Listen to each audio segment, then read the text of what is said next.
Au début du XXe siècle, la France traverse une période prospère. C'est la Belle Époque, marquée par l'Exposition universelle de Paris en 1900. Une partie de la population éprouve malgré tout un fort sentiment d'insécurité. Les affaires criminelles, surexploitées par la presse, effraient l'opinion. Pour éloigner les délinquants, réels ou supposés, la justice les condamne au bagne. Un bateau part 2 fois par an de l'île de Ré vers la Guyane. À partir de 1906, un jeune médecin militaire les accompagne, le docteur Léon Collin. À chaque voyage, il prend des photos, remplit ses carnets de notes. Des années plus tard, il fait le récit de cette expérience unique auprès des bagnards. Le moment est venu de raconter mon histoire. Je sais combien elle peut surprendre, peut-être même choquer. Mais c'est ainsi que je l'ai vécue, du plus profond de mon âme. Que Dieu m'en soit témoin. Le voyage dont je veux parler m'a entraîné aux portes de l'enfer, chez des êtres dont les regards n'ont jamais cessé de me hanter.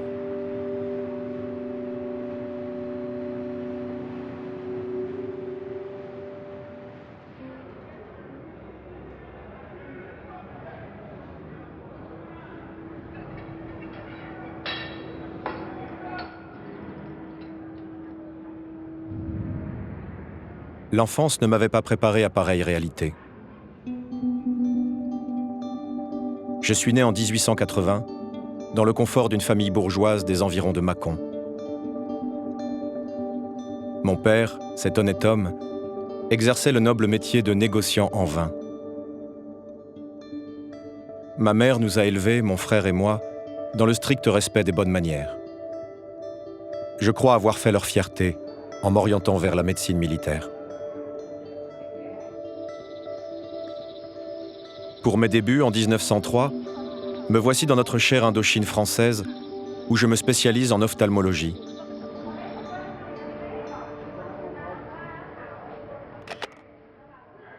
Sans doute est-ce là, durant ces heures passées dans le regard des autres, qu'a germé ma passion pour la photographie. L'art de saisir la vie dans la beauté ou l'horreur de l'instant.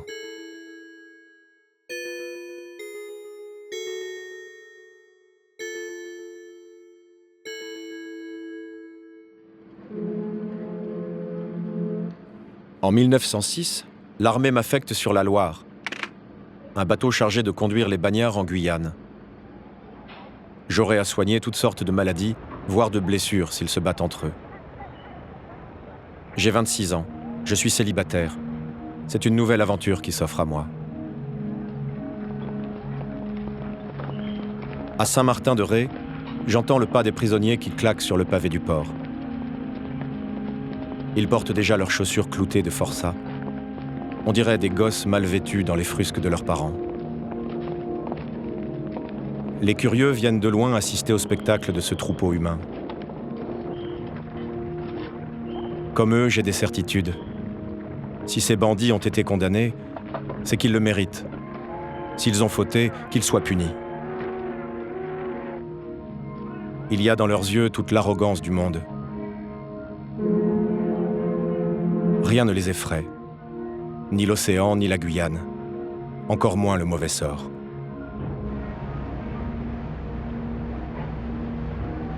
Pour le provincial que je suis, le bagne est un horizon lointain. 7000 kilomètres, 3 semaines de voyage. Une prison équatoriale réservée à ces hommes sans morale dont tout me sépare.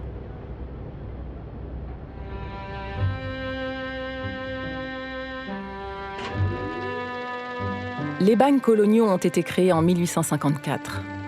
Plusieurs types de prisonniers, au statut très varié, s'y retrouvent. Certains, qualifiés de transportés, ont été condamnés aux travaux forcés par les cours d'assises. D'autres, les relégués, sont des récidivistes considérés comme incorrigibles que les autorités veulent éloigner à jamais dès leur 3e passage en correctionnel. Ceux-là ne sont pas tous soumis aux travaux forcés, mais doivent travailler pour l'administration pénitentiaire. La société française, où les tensions sociales sont de plus en plus marquées, se débarrasse ainsi de milliers d'individus, petits délinquants et autres marginaux, jugés indésirables.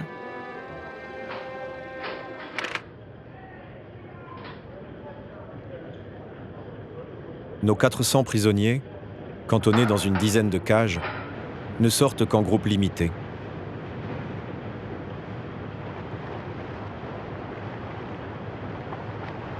Quelques-uns, parmi les transportés, participent aux corvées du bord et se laissent photographier.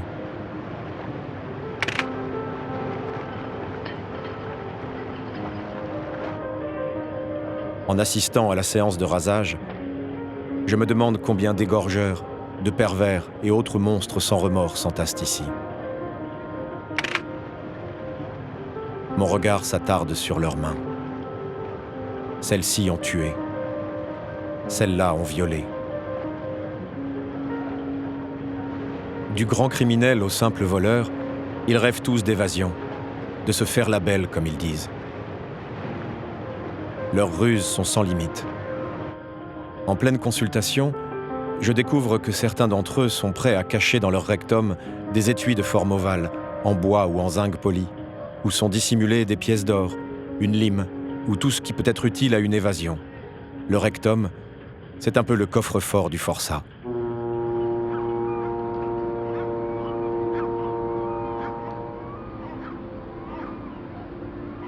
En route vers la Guyane, nous faisons un long détour par Alger afin d'embarquer les condamnés de nos terres d'Afrique.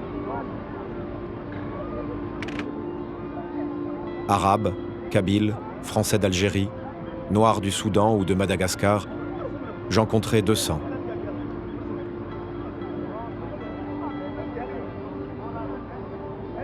Au loin, j'entends les plaintes déchirantes des Fatma tandis qu'approche le départ de leurs hommes.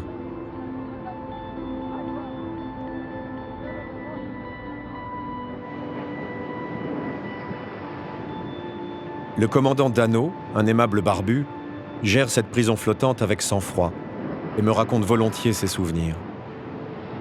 En 20 ans de métier, il a transporté les pires malfrats du pays. Il m'entretient souvent de Joseph Plaigneur, alias Manda, un proxénète parisien célèbre pour avoir tenté de tuer un dénommé Leka. Tous deux se disputaient une fille de mœurs légères, surnommée Casque d'Or. Leur rivalité a engendré une guerre des bandes, et les voici aujourd'hui au bagne, ces deux Apaches. La figure de l'Apache occupe une place importante dans l'imagerie populaire de l'époque. Le public et la presse désignent ainsi les délinquants accusés de transformer les villes françaises en Far West. L'Apache est un indomptable, toujours à l'affût d'un mauvais coup ou d'une fille à exploiter. Soucieux de sa mise, portant foulard et casquette, il effraie les bourgeois et joue les caïds dans les bals musettes. C'est un mauvais garçon, il a des façons pas très catholiques.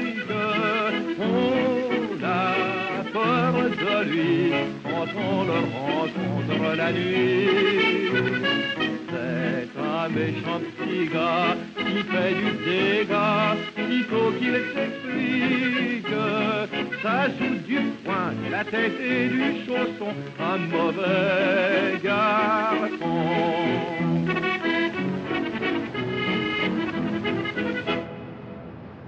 Sur le bateau, mon service reçoit les patients dans une grosse infirmerie d'une 20aine de lits. Chaque matin, à l'heure de la visite, ils peuvent profiter du grand air. Beaucoup de ceux que j'ausculte usent d'un langage fort différent du français des facultés. Les Parisiens, maîtres en argot, ne disent pas Paris, mais Pantruche. Ils ne disent pas Bâle, mais Pruneau. Tous vénèrent Manda, l'icône de la basse-pègre. Quand ils se mettent torse nu, je découvre leurs tatouages. Ces tableaux aux couleurs vives dénotent un état précaire de l'esprit, la volonté de se faire remarquer. Mais je les photographie avec une curiosité d'ethnologue.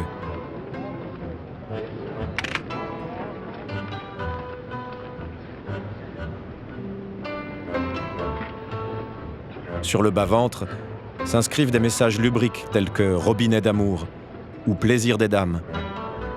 Plus haut, sur la poitrine, Vivre libre ou mourir.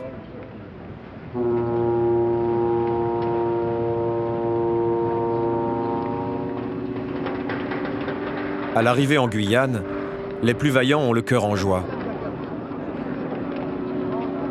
Peut-être se croient-ils au paradis dans ce décor de plages et de palmiers. J'éprouve au contraire une sensation étrange. L'impression de m'engouffrer dans un pays de larmes et de solitude.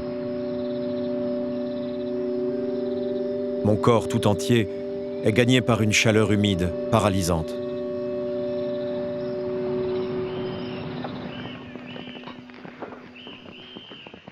Tous ceux que j'ai connus à bord sont vite séparés et orientés vers différents endroits en fonction de leur peine.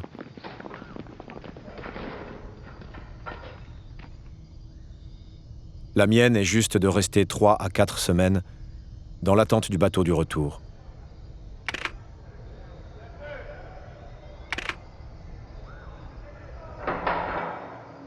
J'en profite pour effectuer de brèves missions médicales auprès de mes confrères en poste ici à longueur d'année.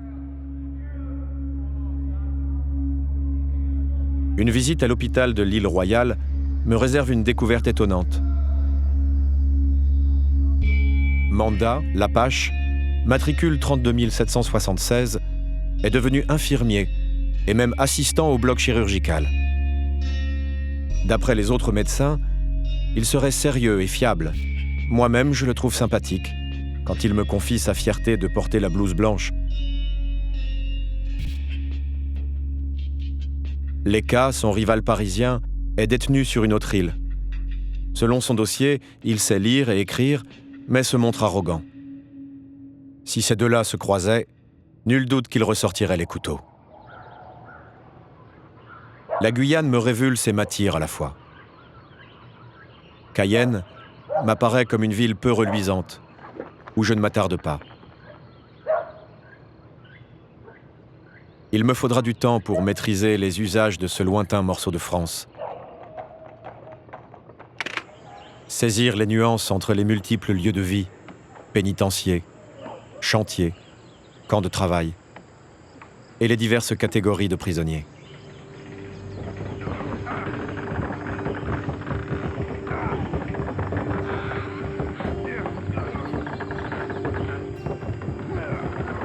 Au total, il y en aurait 6000.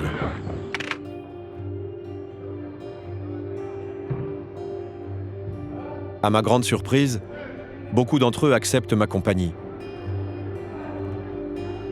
Ils me parlent à voix basse. Parler, c'est exister. Exister en tant qu'être humain.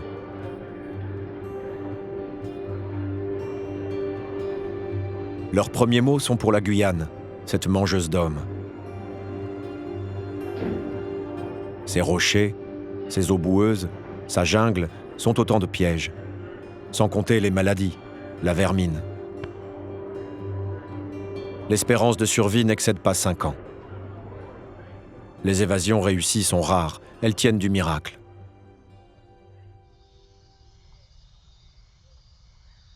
Peut-être est-ce d'ailleurs pour cette raison que je me sens à mon tour coincé, comme si un maître invisible m'ordonnait de garder les yeux ouverts sur cette réalité et de noircir mes carnets.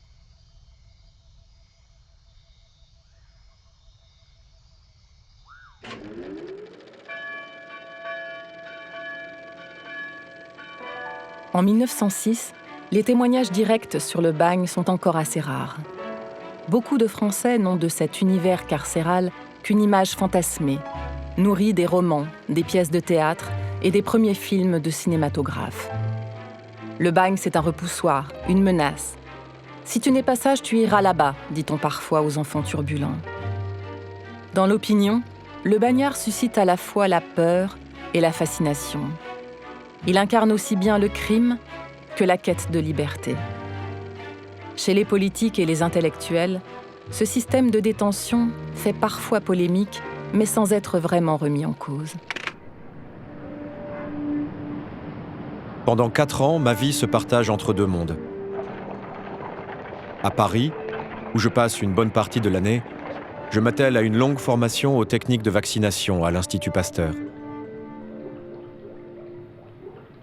ma mission d'accompagnement des bagnards n'est pas finie pour autant.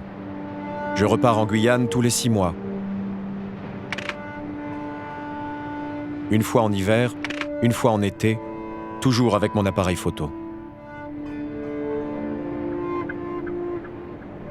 Un matin, je rends visite aux malheureux de l'île Saint-Joseph, qui occupent des cellules sordides, à peine protégées des pluies tropicales.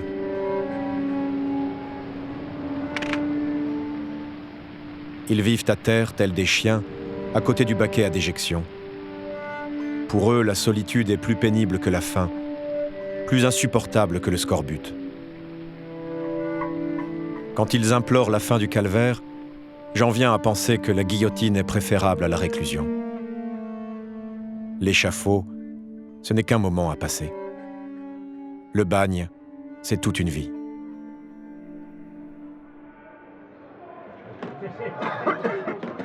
En d'autres endroits, le pire fléau est la promiscuité, l'obligation faite au corps de côtoyer d'autres corps.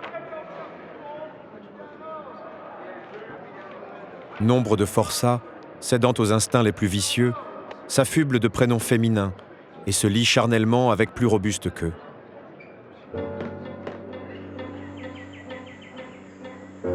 Est-ce donc là le perfectionnement moral, le chemin vers l'expiation que la loi prétend chercher à travers le bagne ? J'en connais même qui vont jusqu'à vivre en couple. Par exemple, le jeune Parot, un assassin de la pire espèce, devenu l'amant de son complice Brancherie, un simple d'esprit dominé par ses sens contre nature.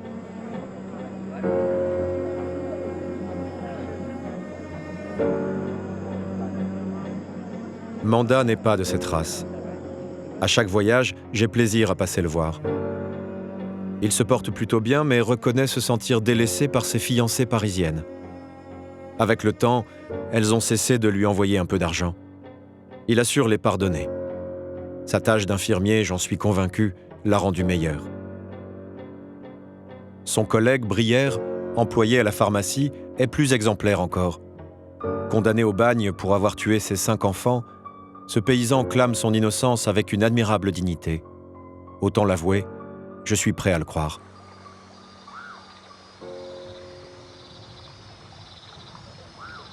Au fil des séjours, j'ose m'aventurer plus avant dans le ventre chaud de ce pays fiévreux.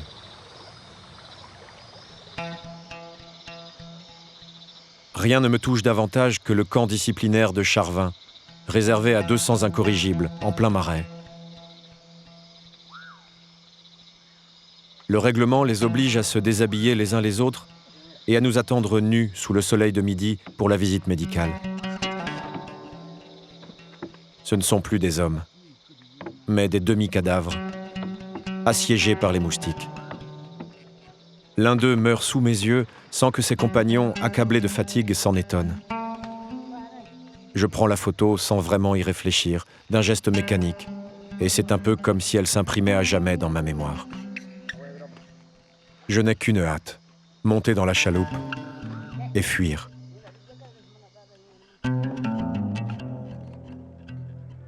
Mais quand vient l'heure du retour en métropole, j'ai le sentiment un peu honteux d'abandonner un peuple de fantômes dont les âmes n'ont d'autre choix que d'errer en ces lieux maudits.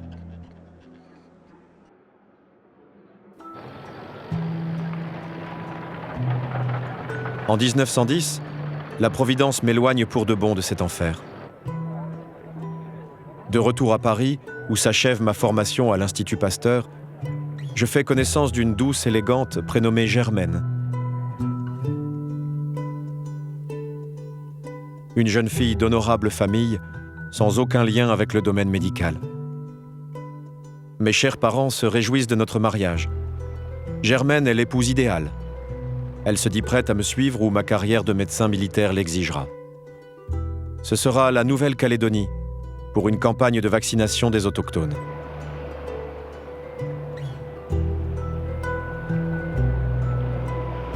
Le voyage s'annonce moins éprouvant et de plus gracieuse compagnie que celui vers la Guyane.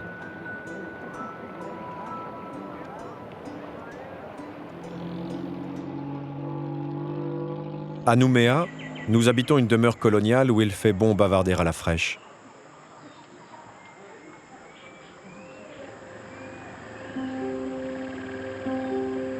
J'y prends vite mes habitudes et Germaine les siennes.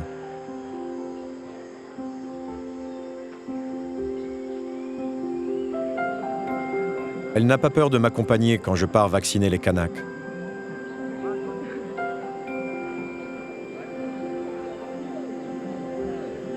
Nous passons de longs moments avec cette peuplade, dont les mâles sont plutôt frustes, et les femmes sans gêne aucune devant moi.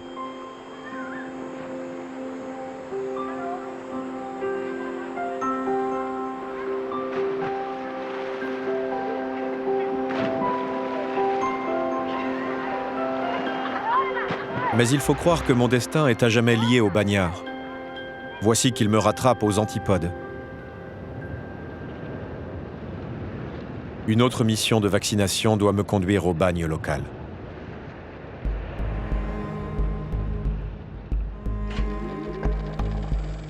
La Nouvelle-Calédonie, territoire français voisin de l'Australie, a longtemps été considérée comme la principale prison de la République, hors de métropole.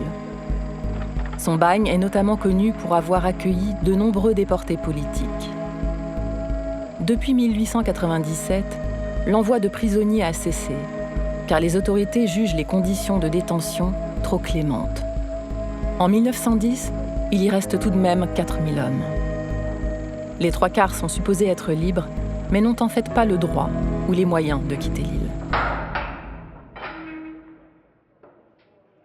Ma visite, mal perçue par les barons de l'administration, m'entraîne vers des bas-fonds qu'ils feignent d'ignorer. Ici, le bagne achève sa lente agonie. Je crois qu'il faudra des années et la mort des vétérans pour qu'il ferme vraiment ses portes. Au pénitencier, c'est un pauvre bougre, un aveugle qui annonce au tambour les entrées et les sorties. À l'asile des aliénés, survivent une quarantaine d'égarés en haillons.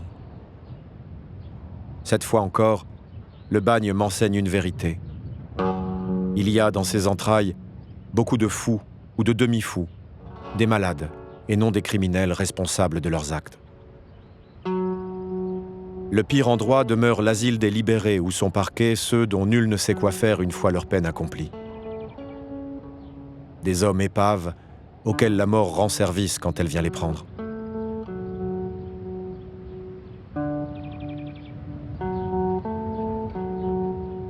Des solitaires cherchant à se réhabiliter aux yeux d'un homme compatissant.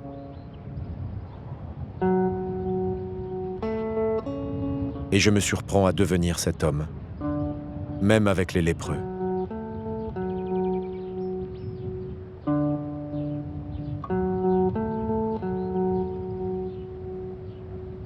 Certains n'ont commis qu'une faute dans leur existence. Mais cette faute était qualifiée de crime, et la société les a flétris. Est-ce leur totale responsabilité s'ils ont échoué au bagne ? Pour beaucoup d'entre eux, tout s'est joué dès l'enfance. Peut-être serais-je à leur place si j'avais eu des parents négligents ou sans le sou. Le bagne est un naufrage, un échec du système judiciaire. Mais les législateurs s'en moquent bien dans le confort de leur bureau parisien. Ils refusent de voir les fautes de l'administration, l'insupportable violence de certains surveillants. Des jurés qui condamnent un homme au bagne ne sauront jamais assez où ils l'envoient. Simplement, pour en prendre conscience, il faut oser l'approcher, le regarder dans les yeux et y chercher l'essentiel, l'humanité.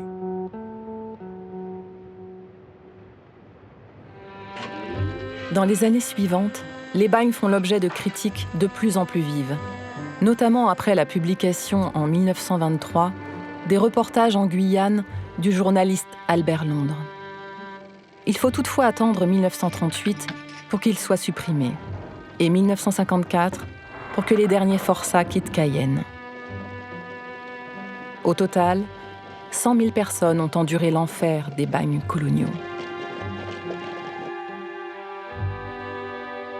Le docteur Léon Collin a poursuivi une brillante carrière dans les colonies et en métropole. Après sa mort, en 1970, ses photos et ses archives sont restées pendant plus de 40 ans dans le grenier de sa maison, avant que l'un de ses petits-fils ne les sauve de l'oubli.